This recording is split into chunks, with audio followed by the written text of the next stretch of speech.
I bought this lock for my son and daughter-in-law for their house for safety and for the reasonable price.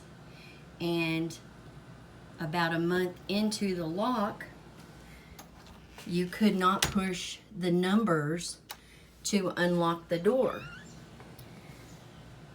Only some numbers will work. The 1 will work, the 2 will not work, the 3 will not work, the 4 will not work, the 5 will not work. I believe the 6 will work. The 7 may work. The 8, 9. Okay, so 2, 3, 4. Nothing works. So their code that they put in, they cannot set because these buttons will not work. Please help me understand the problem if there is a fix to this. Thank you.